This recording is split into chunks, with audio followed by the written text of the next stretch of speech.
seems to be talking about around the theme of impermanence. We don't know what's going to happen next.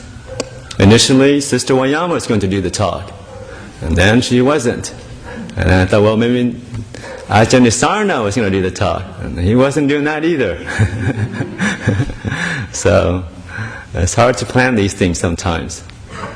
But as a monk, we're encouraged to kind of go with the flow, take whatever comes up, and not be worried, not worried about it too much. Kind of relax and ease ourselves into the situation and see what happens. But the other thing was, in terms of impermanence, other than the merry-go-round of talks, was this afternoon we heard news that Shirley Jackson also passed away, and that's also very suddenly. Apparently, from what Cherry, her daughter, said, that one minute she was preparing lunch for her husband, feeling a headache and then vomiting, and then they called an ambulance, and apparently she had a brain hemorrhage. She passed away, I think, late last night. And it just kind of smacks you in the face. Things are very, very not sure. You never know what's going to happen next. So a lot of times it's a waste of time to plan too far ahead. Just to be really in the present moment. But the only way we can stay in the present moment, is to have this faith, this trust. Everything is going to be all right. I know some monks, I've given talks to before, and they says, everything's going to be all right. It's the biggest superstition that you can have. And I'm going to have a spin on that. Everything will be okay as long as you have the trust and the mindfulness to be aware of what's happening. Even with you're facing sickness, horrible pain, but you have the consciousness. As long as you're aware, then you can also incline your mind towards positive mind states. Incline your mind towards peace. Incline your minds towards letting go. As long as we're aware. But a lot of times, for most of us, is we're caught up. We're not aware of what's happening because we're caught up in sense pleasure of getting the next best thing. Planning, obsessing about the next holiday, or maybe the next iPhone, whatever's coming out. You turn on the television or you read the newspaper. It's always the next best thing. Everybody's waiting for it. Or our whole life hinges on the next best thing. The next boyfriend you're going to get, and the next girlfriend, the next job, the next promotion, the next new car. It's always the next best thing. That's where happiness lies.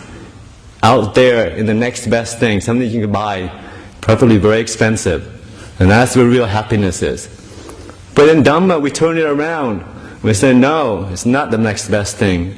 It's whatever's happening right now.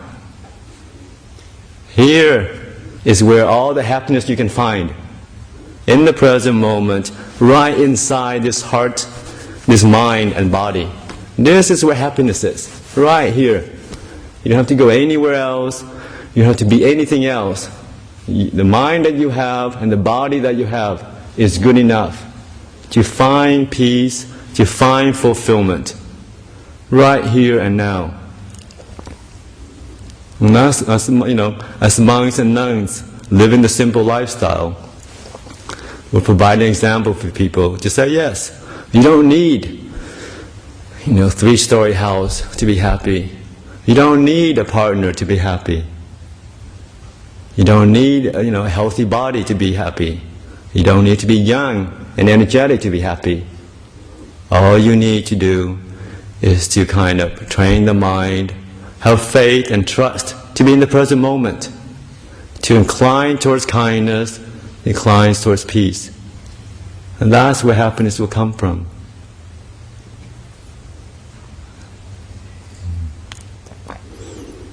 The story I have about, but like anything, it's a gradual path.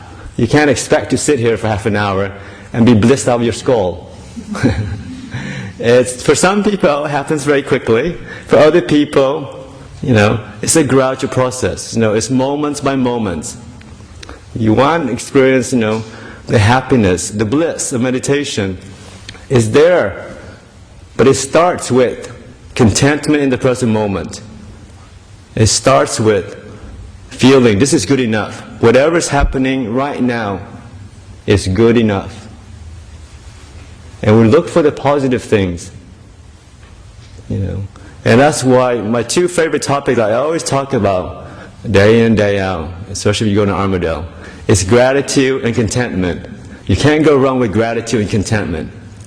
And one story I have with gratitude is actually, I'm very grateful for the Catholic priest who I heard this story from. Because most of you probably don't know, my parents are Catholic and they're quite regular churchgoer. So of course when I visited them a few years ago, we went to church with them a few times. And I heard this great discourse that he gave about gratitude. And the story goes something like this.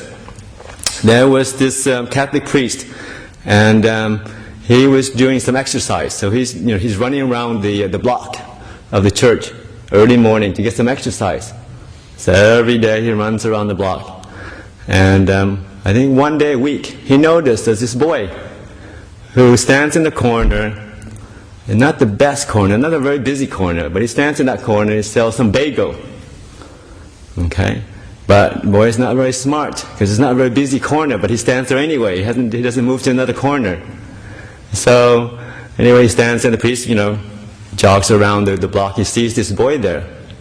So, after a while, every time he jogs around the boy, the bagel stand, he throws him 2 quarters. And then he doesn't stop for the bagel. He keeps on jogging, past this boy. This boy looks at him, can't understand what's happening. And then next week, the same thing happens again. He jogs by, throws 2 quarters to the boy, and then keeps on running. And then the boy says, okay, yeah, whatever. And then after a few years, he's done this.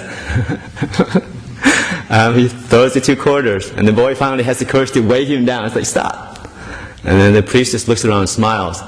And he tells the boy, I bet you're wondering why I always, throw 2 quarters at you and never stop for the bagel. But the boy said, no, that's not why I stopped you.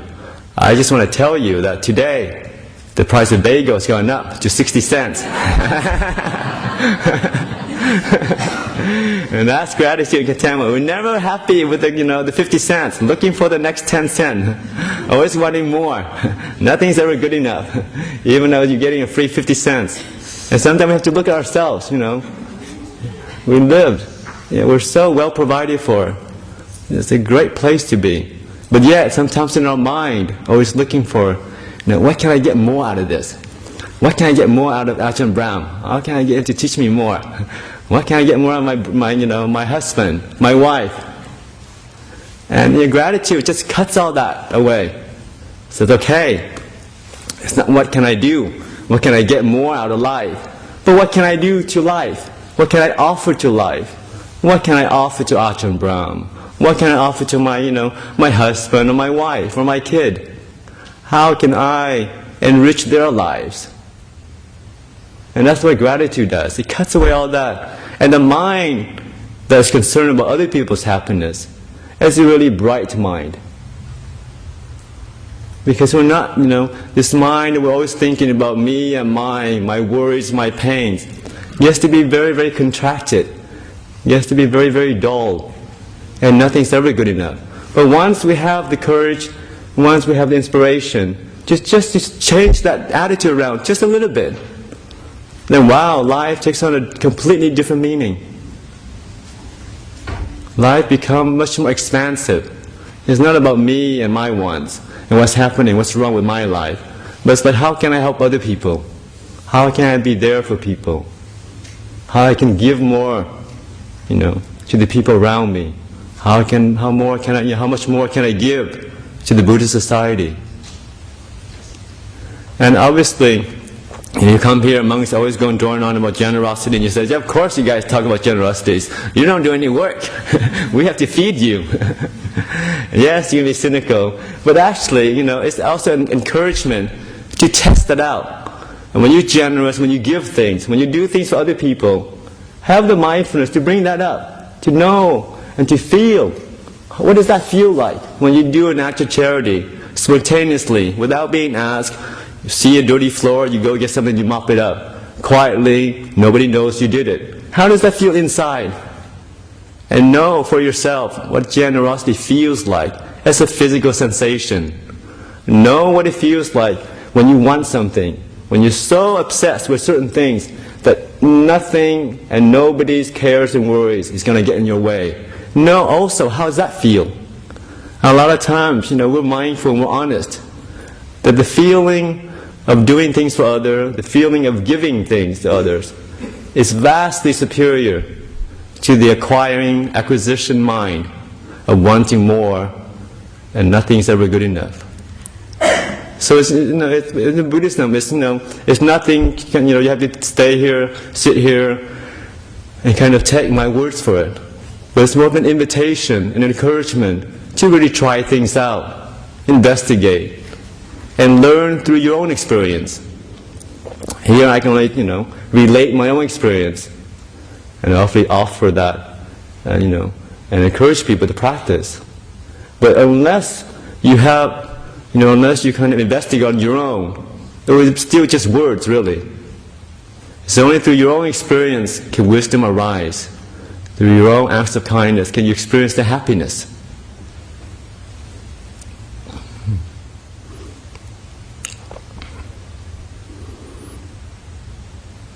And gratitude, it's one way. But then another way to look at life is the good enough. Good enough is a great attitude to take, because it also cuts away the diversity, the going out and doing more things. Good enough is a great way. It's a lazy man's enlightenment, because you don't have to do anything. You just have to look at things on a different angle. Your practice is good enough. You're still going to sit there. Sitting in meditation, your mind's all over the place, thinking, worrying, planning, the knees are aching. But that's okay. It's good enough. You don't have to do anything. You don't have to sign up for another 9-day course. You don't have to, listen to another tape, because it's good enough. Nothing more to do. I mean, can you imagine a world, especially what happens to all the divorced lawyers? If your spouse is good enough, your husband is good enough, you don't have to go around looking for another one, and that's a lot of suffering. You put on makeup, you got to go to the gym, and do all sorts of silly things to find new partners these days. But the one you have is good enough. It's great. No more needs to be done. It goes towards peace. It goes towards letting go. And that's why the good enough is a spiritual quality. It's a spiritual attitude. And brings you back to the present moment. Always what's happening here and now. Good enough. So only in the present moment that we can really be happy. Only what's happening now that we can really know life. But with most of us, we're in the past feeling guilty about what's happening, or getting angry for what happened to us. Someone did something, and we get very annoyed, and we carry that around. And a lot of times we have the mindfulness to look and investigate. It's an obvious fact, any anger, ill will, resentment, it's a waste of time. Whatever that person said or done is gone. It's like spilled milk. You can't put it back in the bottle. The only thing to do is to let go, to give people the benefit of the doubt. We're not always very mindful. We say things many times, even monks, that we shouldn't have said. But yet, just a slight, 3 seconds interaction, and yet you carry around, sometimes many hours, sometimes days. How dare he say that to me? I do not eat like a pig. I'm very mindful. And it's like 2 seconds. And then we carry around the grudge. Maybe we're mindful, we say, okay, this is a waste of time, it's done. Maybe that person, maybe he wasn't talking to me. Maybe he was talking to the other monk on the other side of him. But yet we take things very seriously. So, with investigation, with mindfulness, you see any kind of grudge, holding, it's a waste of time. Because it doesn't lead to peace. It takes up all our energy. we're wasting our energy thinking about what that person said, what person's done, and it's gone. And with most of us, sometimes we can carry things for years and years. We're not talking to our relatives, not talking to our mother or father or something, for some silly fight that we had 20 years ago, and we're still not speaking to them. No, I'm not speaking to you. You said something wrong. You didn't appreciate all the hard work I put in or something. Or you missed my graduation, or you didn't pick me up on time. I'm not going to have anything more to do with you. A lot of times we can see that clearly, that it's costing us a lot of suffering. Ill will, it's a good simile for ill will. It's like having a hot piece of coal in a bucket of it. And ill will is that trying to pick up that piece of coal and throw it at the object of your ill will, the person who did something wrong to you. Yes, first thing you notice when you try to pick that up is you burn yourself first. And that's the same thing with your mind. If you picked up that ill will, the interaction in the past, you're carrying around the negativity already. That person probably completely forgotten what he or she said to you.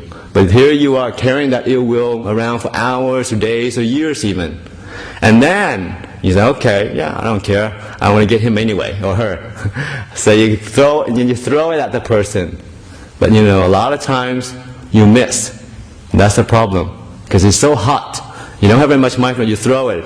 And many, many times, instead of hitting the object of your ill will that fully deserves it, you hit somebody you love. Because they happen to be standing by as well. And that's also what happens with ill will. When you're angry inside, you're not going to be able to contain it. If the person, the object of your ill will is not around, guess who gets it? Whoever you're with. And it's usually your family. So that's the only thing. That's, as a monk, with mindfulness, we encourage you to really investigate. What happens with grudges, what happens with resentment. It's right here, you burn this mind first. And then next is the family. And that person, whoever you triggered it, the trigger of the ill will, is not there anymore. He's happily doing his own things. So a lot of times I encourage people with any kind of emotion, negative emotions, to be aware, where is it in the body? There's always the physical manifestation of your emotional state. And you're sensitive to the body, you know. Ill will is a tightness around the chest, tightness around the abdomen. And once you become skilled at this, sweeping your body, being sensitive, connecting with it, knowing what's happening on a physical level, you can learn to relax it. Relax the physical part, relax your chest. Instead of focusing on the trigger of your ill will, you focus on what's happening in the body, what's happening right now. And once you learn how to soothe it, to relax it, then, surprise, the ill will is gone. Slowly. And that way, because when you focus on the body, you don't focus on the trigger. It's focusing on the trigger, this person or the event. It's that which will reinforce the negativity and build it up to something much, much bigger. And it's like you said, when it really boils down to, it's a couple minutes interaction at best. But yet, we let our days, hours and hours and weeks go by fuming about little things. But with good enough, you say, I don't care what that person said. Whatever's happening right now is good enough. I'm not worrying about in the future. And also, people really, with most of us, of course, we have family life, we have jobs and family. There's a certain amount of planning you have to do. That's obvious, okay? Yes, we granted. You're not monks and nuns, and you can't sit there and people come feed you, and you don't have nothing to worry about. Okay, yes, we granted. You do some worrying, some planning. But, as good Buddhists, or even good practitioner, you probably know, is that the future is made from the present moment. So you want a safe, secure, happy future.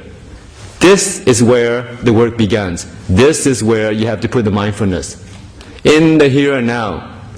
If you're happy, relaxed, and peaceful in the present moment, I guarantee you, your future will be very, very similar.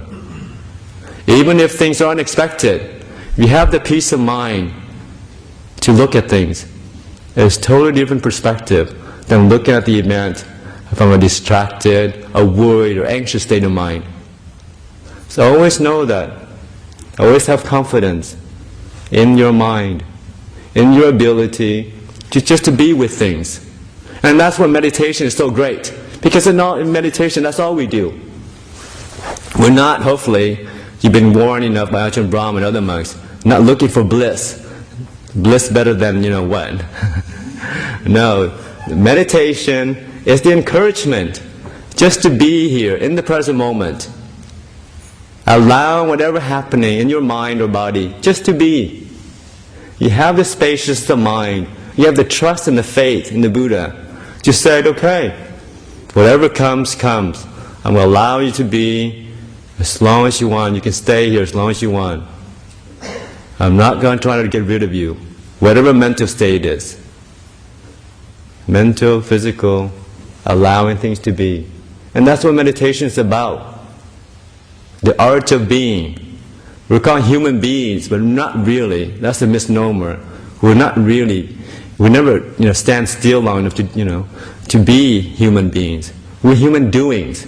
We love doing. Going there, going here, thinking, planning, manipulating, controlling. But we're never really just here, enjoying the wonderful peace and silence of the present moment, enjoying each other's company, sitting in this room very, very quiet, in this amazing karma we all have here, on a very, very busy Friday night. We're smack in the middle of Perth.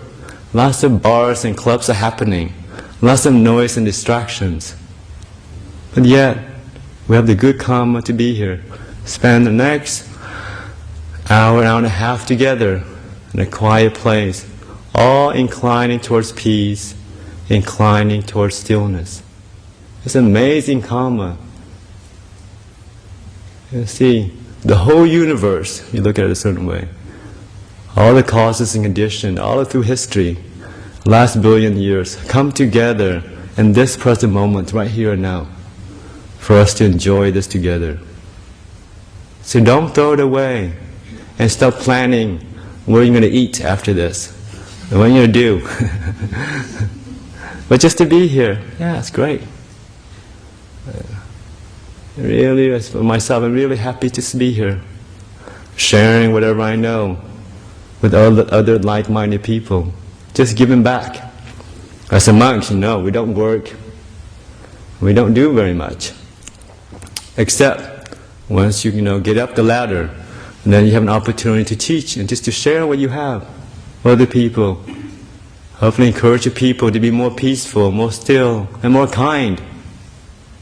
And then seeing people experiencing the happiness from their own practice.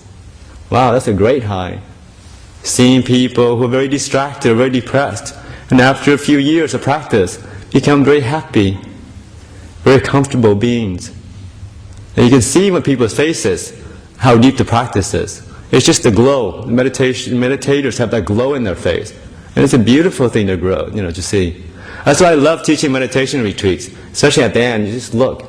It's like, wow, glow is great. Much better than the facelift that you'll get. Guaranteed, better than the Botox. And cheaper.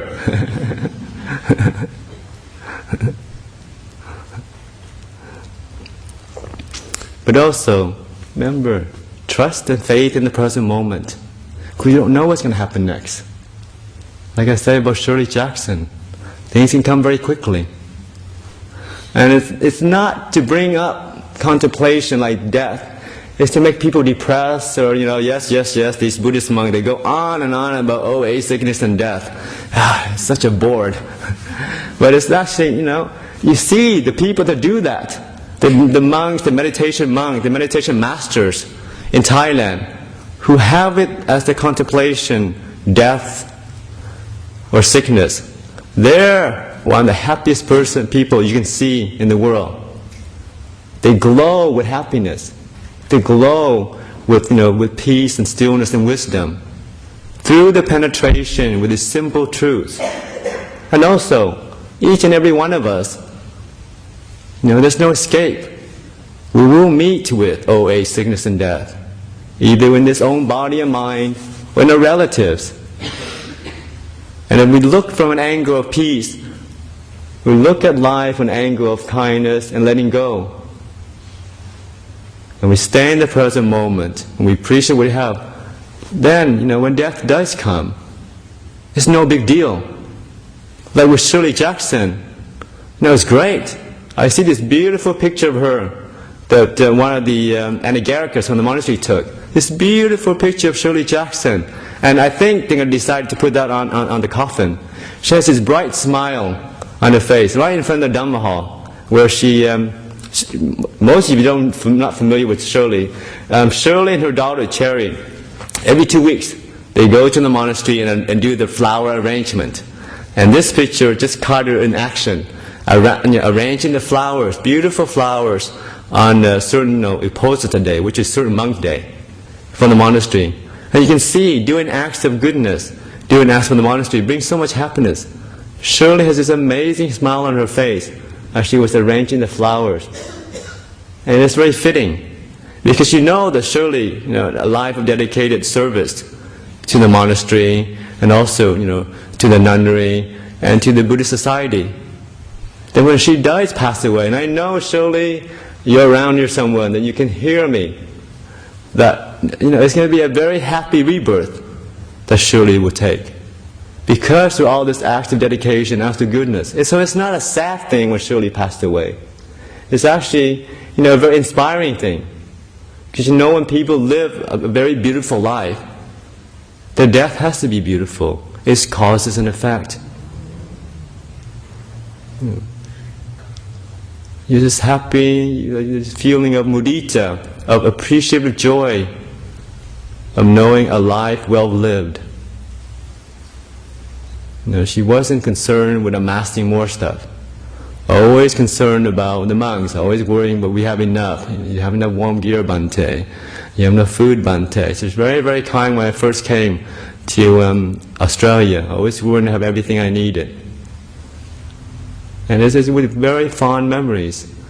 I remember, I know Shirley, and recall all her acts of kindness. So if anything, it's a great moment. And it's also an encouragement to people. To always, whatever's happening in our life, we always do more kindness.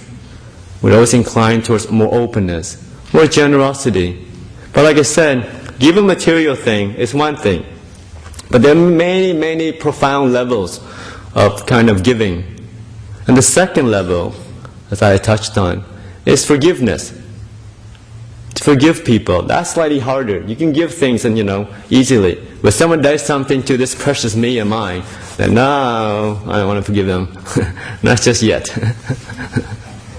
So that's the next step. To always focus on, when we walk away from this hall, to say, okay, who in my mind, who am I carrying a grudge against?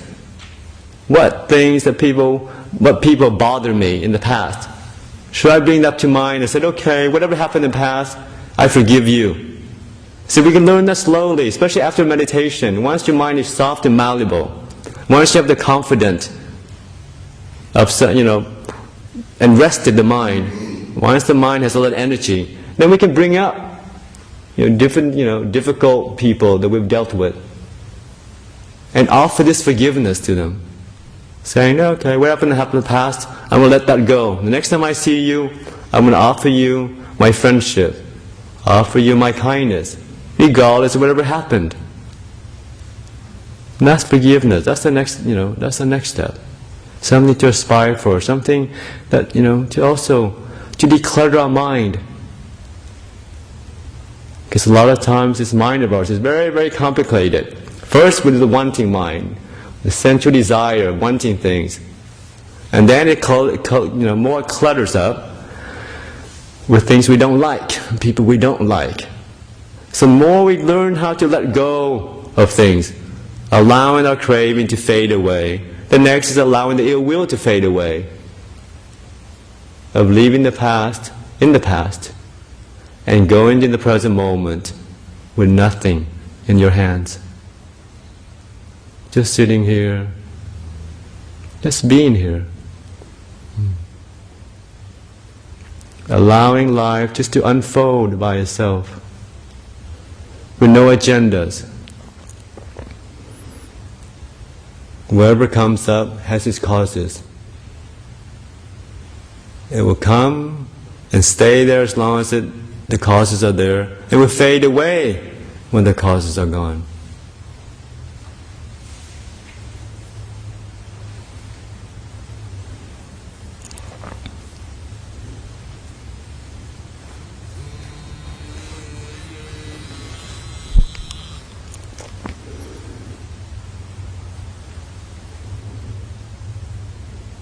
Back to the theme of impermanent. You never know what's going to happen next. So we're happy to stay in the present moment. If we're really happy to stay here, then we don't go anywhere else. Really ground our mind in the present moment. And with meditation, it's the beginning, the middle, and the end. You cannot get away from the present moment, or nor should you try to get away. You know, meditation is a process of going inward, of staying here and allowing the mind to open up on its own. But for the mind to stay anywhere, it has to have, find joy and happiness. So that's where the learning of contentment comes in. Content just to be here.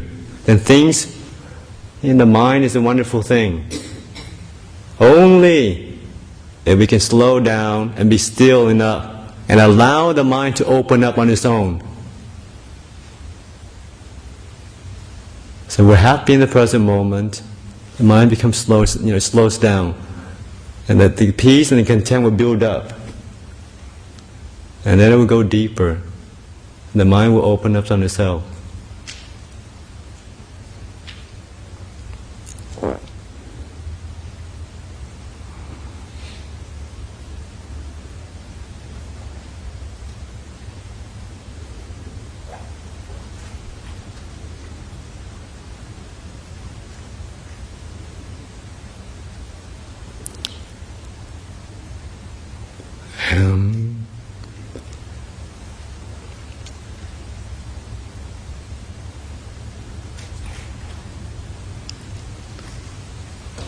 Yeah, I think that's all I have to offer now.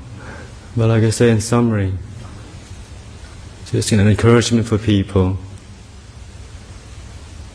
to have the faith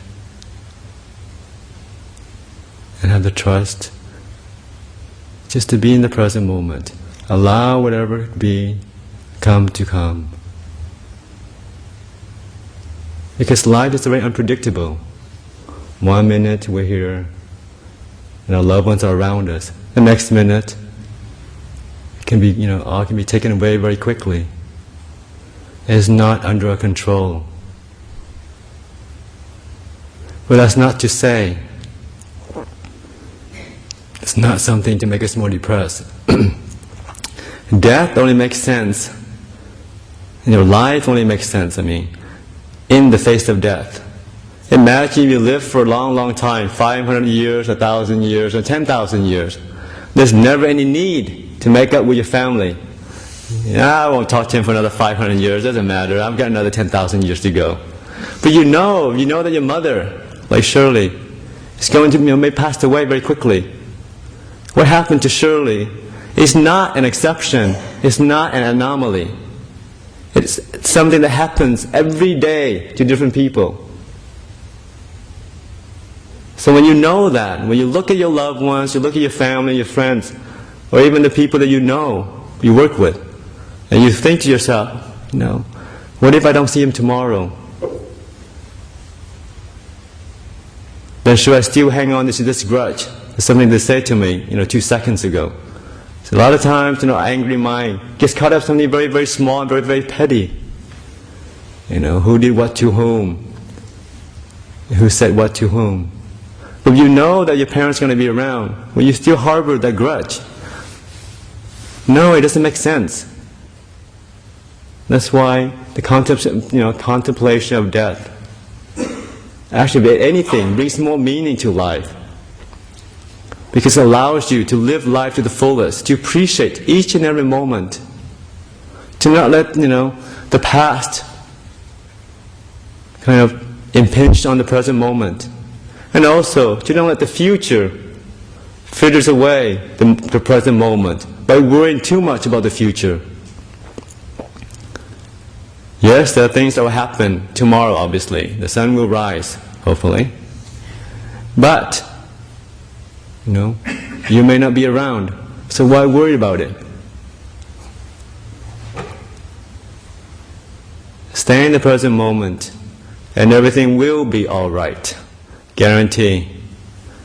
Because when you can think, when you can formulate that thought, and you have the teaching of kindness, of stillness, of letting go, in your mind, each and every present moment, then everything has to be all right. Because the present moment is okay. The next moment is also made up from the present moment. So as long as you get the causes right, the result will come naturally. It's a basic fact of Buddhism. Cause is a condition.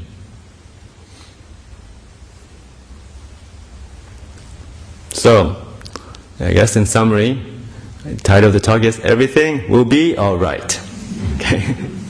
And like I said, I'd like to dedicate this talk to Shirley Jackson, who's been a wonderful member of the BSWA, very long, cherished member, who's done many, many kinds of, kindness and helping out the monastery, and the nunnery, and the center here. But also, I'd like to dedicate my big public talk to my parents, who are very Catholic, but also very, very supportive. Thank you, Mom and Dad, for bringing me up. And thank you for all your support for the last years as a monk. I really love you. Okay.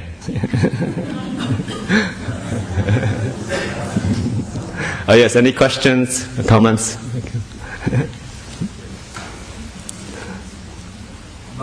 Yes? Just, you're saying exercising and staying in the present moment. I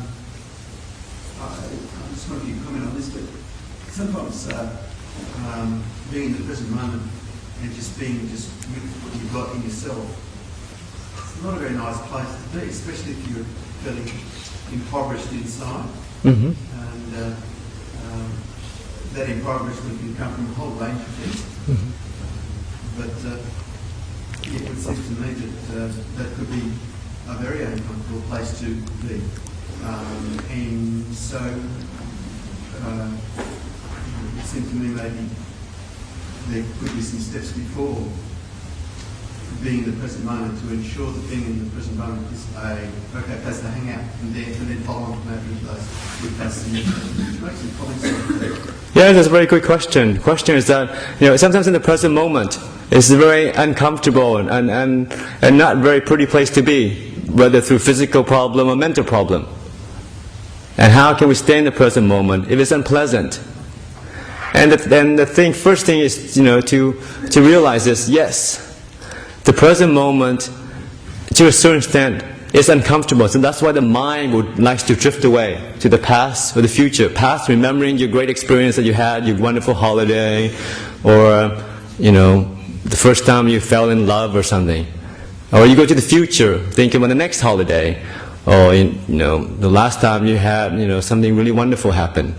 So the mind does drift up because it's not, one, familiar in the present moment, and two, the present moment is unpleasant to a certain extent. But that's where this great teaching of the Buddha comes into play. Teaching of good enough, of gratitude, always looking for the positive things. So yes, you're sitting here and your knees are killing you, but that's okay, it's good enough. What do you expect having a body? When you have a body, from time to time, there will be pain. So we cut it with the wisdom, the sword of wisdom. Yes, any physical or mental problem. It's to be expected. This is not a heavenly realm. This is earth. So there will be a certain amount of suffering. But we said, yeah, it's good enough. I'm old, getting older, and my knee, unfortunately, does not get less painful. Now it gets more painful as years go by. But I already know that. So I say it's good enough. I can sit here and be open to the pain, physical or mental.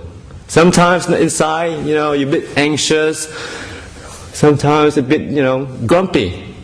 But you will also open your mind to that. Yes, I'm grumpy, I'm not enlightened. Of course I feel grumpy from time to time. And winch. I wish this monastery could do this, I wish that monk could do something else. Or you go to a different monastery, but you can't help everything.